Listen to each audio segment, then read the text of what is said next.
Shavuot aujourd'hui, le 26 du mois de Cheshvan. 26, c'est un bon numéro le nom de Shem Hashem. Et le 4 du mois de novembre, on va commencer d'abord par la halakha.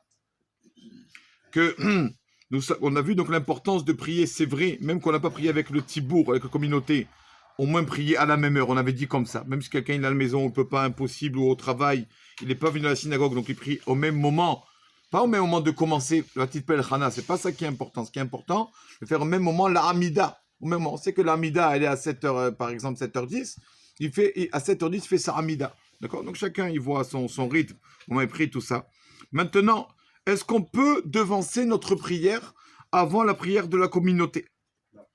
Alors, l'halakha nous dit plusieurs choses. Première chose, donc le Shulchan Aruch nous dit normalement, on n'a pas le droit de commencer la Hamida avant la communauté. Mais, sauf si par exemple la communauté va trop vite et la personne veut prendre un peu son temps, alors il commence un peu avant, il a fini son schéma plus tôt, Tehilot, nous on est encore pendant le schéma, lui il commence, c'est-à-dire 1 ou 2 minutes avant, là il peut faire ça, il n'y a pas de problème de commencer. Ou bien, s'il voit que la communauté tarde trop, il y a trop de personnes, ça part, ils sont commencés en retard et tout, le moment de la tefila va arriver, et lui il n'a pas prié, donc ça il peut faire ça Hamida. Mais s'il n'y a aucune raison valable pour devancer sa tefila avant la prière de la communauté, donc je parle de l'Hamida, alors on ne peut pas commencer avant la communauté. Alors comment on voit des personnes qui prient chez eux tôt? Par exemple, la communauté, elle prie par exemple après le Netz. Eux, ils prient au Netz, au premier moment, premier rayon de soleil, c'est une grande mitzvah. Alors ça, c'est permis.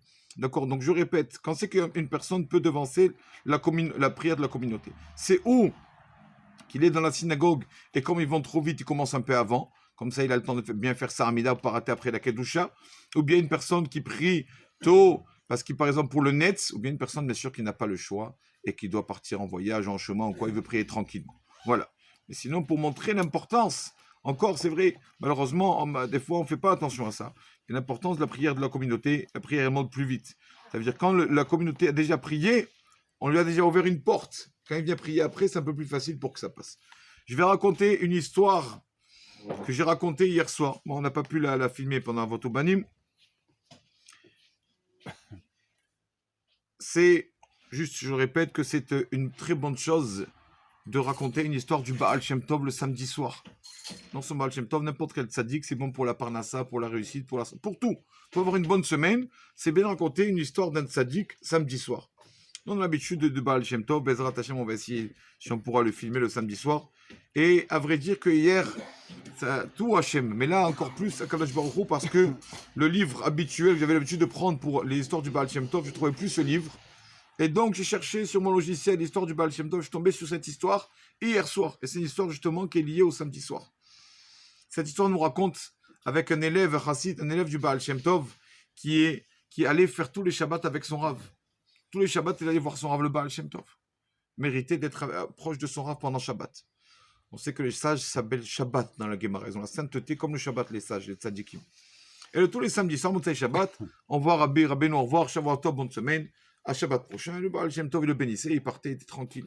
Et un samedi soir, un Motzei Shabbat, l'élève du Baal Shem Tov, qui dit du Baal Shem Tov, Rabbi, Kol Tuv Rav, bonne semaine, Shavuot Tov, Baal Shem Tov lui dit, attends, s'il te plaît, j'ai un service à te demander. Bien sûr, Rav. Une fois que le Rav demande un service, jamais il demande le service. Bien sûr, avec plaisir. Il lui a dit, non, mais attends, avant de me dire avec plaisir, il faut que tu me promettes que tu le fasses. Rabbi, tout ce que vous me direz, je le ferai. Oui, Rabbi, je vous promets, je ferai. Au contraire, j'aimerais vous rendre service, Rabbi. Tu me promets? Oui, Rabbi, je promets. Qu'est-ce qu'il fait? Baal Shem Tov lui sort un morceau de pain de Seuda Shlichit, qui est resté de la Seuda de Shabbat après-midi, qui est tellement importante, cette Seuda. Parce que le vendredi soir et samedi midi, tout le monde mange. Même toutes les nations du monde mangent. Quand c'est quand le peuple juif mange, nous mangeons alors que les autres ne mangent pas, c'est le Shabbat après-midi. Comme ça, on se différencie des autres. Donc, la chute est très importante. Et donc, je dis, écoute, tu prends ce pain. Oui, Rabbi, merci pour ma femme. Non, non, c'est pas pour ta femme. Calme-toi, c'est pas pour ta femme. Ah, d'accord, Rabbi, c'est pour qui? Tu vas avec ce morceau de pain, s'il te plaît. Tu vas voir dans ta ville le curé. Qui, Rabbi? J'ai pas entendu. Le curé. D'accord, Rabbi, de votre part? Non, tu lui donnes pas le pain, je t'ai pas dû donner le pain. Tu vois, le curé lui a dit, quand je tape chez le curé, qu'est-ce que je vais lui dire, Rabbi, si je lui donne pas le pain? Il lui a dit, tu demandes au curé, tu dis au curé tu veux toi aussi te convertir au christianisme. Tu t'intéresses, tu veux savoir. Rabbi, oui, toi, tu m'as dit que tu veux, promis. Donc, je fais court. Et donc, il va avec le pain de Souda Chichit. Qu'est-ce que je vais faire chez le curé? Non seulement que je vais chez le curé, en plus, c'est le rabbin qui m'a dit d'aller chez le curé. Allez, je comprends plus rien. La vérité, mon rave, là, les tzadikim, on ne les comprendra jamais. On ne sait pas comment ils agissent, mais on sait qu'ils agissent pour le bien. Donc, il va chez le curé, il tape.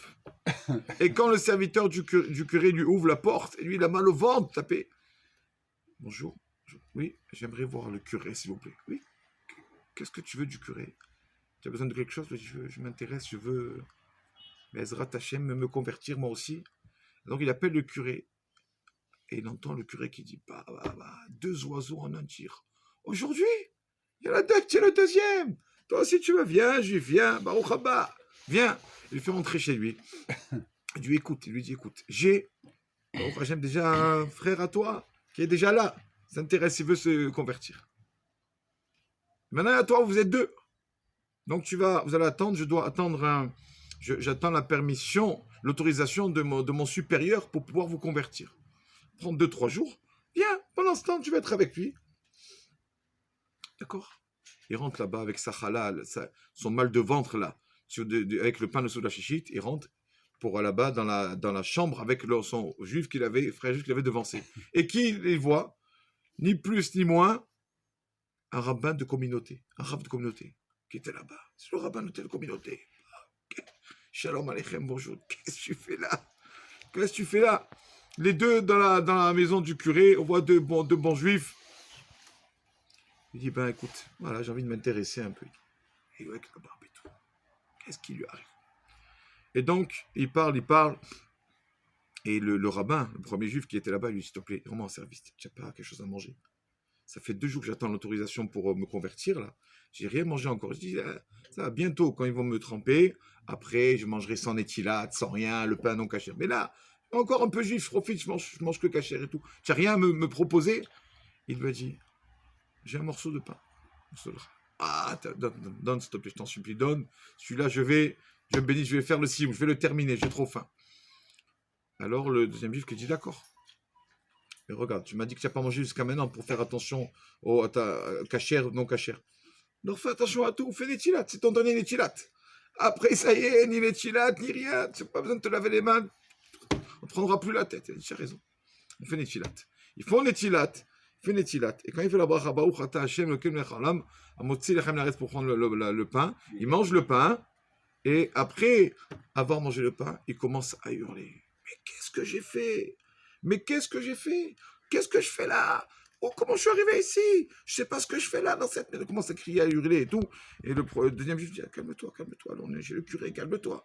Non, je veux pas rester ici. Qu'est-ce qu'on fait là? Il commence à hurler. Tellement que les voisins, on entend les bruits de ce rabbin là qui est chez le curé. Il entend quelqu'un crier. Et le curé qui a honte d'entendre des cris comme ça. Les voisins vont dire que j'ai un asile chez moi. Des cris. Sortez! Et les 2, ils sortent de la maison. Les 2, ils s'en vont. Ils vont chez le deuxième juif qui a amené le pain, ils disent on se repose un peu chez moi. Le lendemain, les 2 arrivent chez le Baal Shem Tov. Donc il y a le rabbin de communauté qui voulait se convertir, et le deuxième, le chef du Baal Shem Tov qui a amené le pain. Arrive chez le Baal Shem Tov, et le rabbin de communauté il pleure devant le Baal Shem Tov. Il veut, entre guillemets, se confesser, Rav, je ne sais pas ce qui m'est arrivé. Je ne sais pas ce qui m'est arrivé hier matin, Shabbat matin. Je sais pas ce qui m'est arrivé, j'avais une envie je sais pas, de tout abandonner, je suis allé voir le curé. J'ai couru, je suis parti de la synagogue pour aller voir le curé. Je sais pas moi-même ce qui m'est arrivé. Le Baal Shem Tov lui a dit, toi tu es rabbin de telle communauté. Il a dit, oui Rabbi, comment vous savez? Je sais. Et je sais que toi, rabbin de communauté, quand le président de la communauté a fait le contrat de travail, il a mis une clause que tu dois donner 10% de ta paye tous les mois à la veuve du rabbin précédent qui est décédé. Comme ça, on a convenu avec le président. Mais Rabbi, mais comment vous savez? C'est vrai. Oui, je sais. T'inquiète pas, ça ne te regarde pas comment je sais. Bon, et alors, Rabbi, quel est le problème? Il a dit, mais toi, tu donnais de ta paye tous les mois pour la veuve du rabbin précédent. Mais, il y a quelque temps, tu as arrêté. Pourquoi? Tu as vu que la veuve qui avait son fils quand tu étais petit, donc tu as donné, comme tu as donné une paye, tu as donné tous les mois. Mais là, tu as vu que le fils du rabbin précédent a grandi, tu as arrêté, tu as fermé le robinet, tu n'as plus donné. C'est vrai, Rabbi. Mais quel rapport, Rabbi? Pourquoi il m'était réveillé ça hier matin? Il lui dit, attends, écoute, jusqu'à la fin. Toi, tu as fait ça.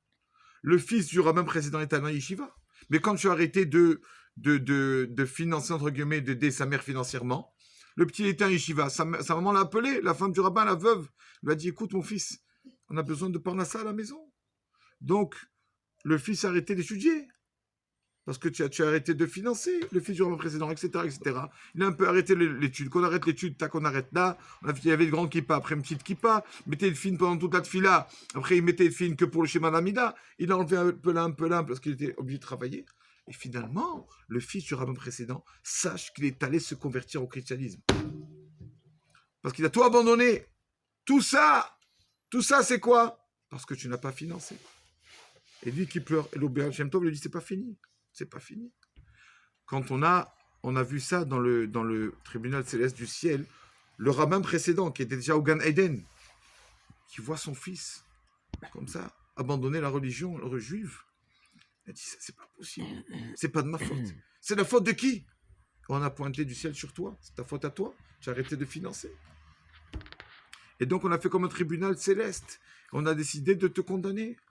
C'était quoi la condamnation? Que toi aussi, comme tu as entraîné, c'est toi qui as fait en sorte que indirectement, que c'est toi qui as, parce que tu n'as arrêté de financer le fils du rabbin précédent est allé se convertir, toi aussi, on va t'envoyer comme ça un roi Artouma, un vent d'impureté, tu vas aller là-bas comme ça. Et le Baal Shem Tov lui dit, mais écoute, quand on a parlé, on a décidé de ton sort, une personne est venue en ta faveur, te défendre, tu es un bon avocat. Qui est venu me défendre, Rabbi? Le roi David Améler. David Améler, mais pourquoi David Améler est venu me défendre, Rabbi? Pourquoi lui? Il lui a dit, parce que David Améler est venu à dire à Botaï, arrêtez tout. Devant le tribunal céleste, arrêtez tout. Ce monsieur-là, il fait attention, tous les samedis soirs, il fait attention de faire la Seouda Révite, le repas, pour accompagner le Shabbat. Il fait Netilat, il fait le Moti, il mange pour... C'est la Seouda du roi David, ce repas. On sait que c'est le repas du samedi soir. C'est le roi David qui le faisait. Quand il devait mourir le Shabbat, il avait peur. Samedi soir, il était content.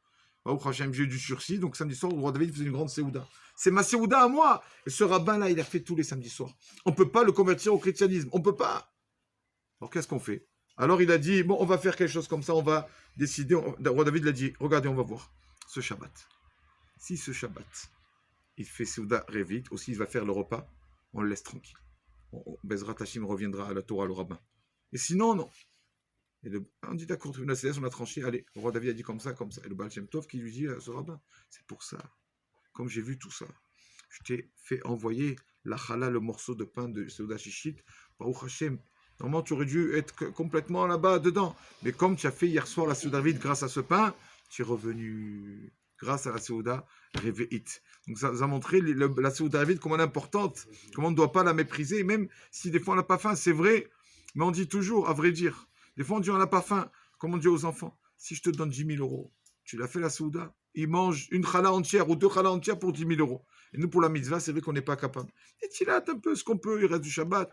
Malheureusement, les générations ont baissé. Avant, on faisait un plat spécialement pour la sortie du Shabbat.